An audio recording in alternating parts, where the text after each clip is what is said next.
क्या आपको पता है धरती से चांद तक जाने में कितना समय लगता है? धरती से चांद की दूरी लगभग 3,84,400 किलोमीटर है। पृथ्वी से चांद तक पहुंचने में सबसे कम समय 4 दिन अमेरिका को लगा। वहीं अगर हम चंद्रयान के रास्ते से चांद पर जाते हैं तो लगभग 40 दिन का समय लगेगा। अगर ये मानकर चले कि हम अमेरिकी स्पेसक्राफ्ट में बैठकर चांद पर जा रहे तो हमें वहां पहुंचने में 4 दिन का समय लगेगा। 4 दिन बाद हम चांद की जमीन पर होंगे। चांद की जमीन पर उतरने के बाद जो हमें सबसे पहले दिखेगा वह है चांद की जमीन। आपको चांद की जमीन उबड़ खाबड़ नजर आएगी। चांद की जमीन पर हर तरफ आपको बड़े बड़े गड्ढे दिखाई देंगे।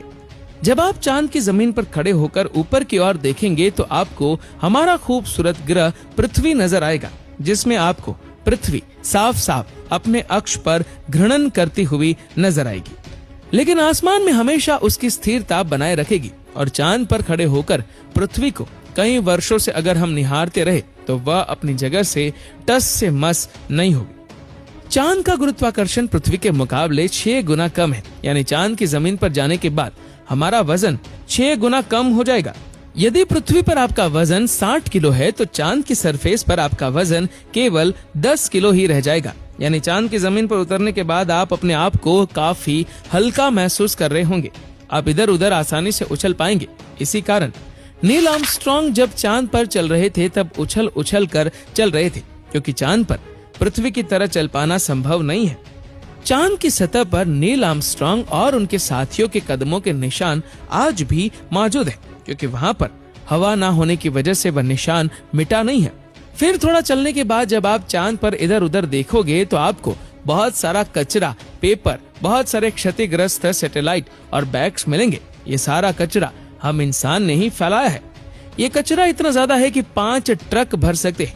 चांद पर कचरा और ये पेपर अंतरिक्ष यात्रियों ने फेंके थे, जिसमें उनकी मानव मूत्र और उल्टियां है। अब आप चांद की जमीन पर खड़े हैं तो आपको सबसे ज्यादा खतरा आसमानी मौत का है। चांद का गुरुत्वाकर्षण कम होने की वजह से इसके पास कोई भी वायुमंडल मौजूद नहीं है।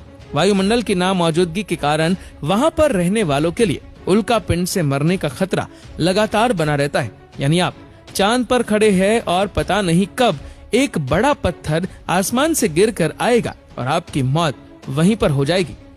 यही वजह है कि पृथ्वी से देखने पर जो चांद पर काले धब्बे दिखाई देते हैं, असल में वे धब्बे नहीं गड्ढे हैं, जहां पर सूर्य की रोशनी नहीं पहुंच पाने की वजह से वो धब्बे नजर आते हैं।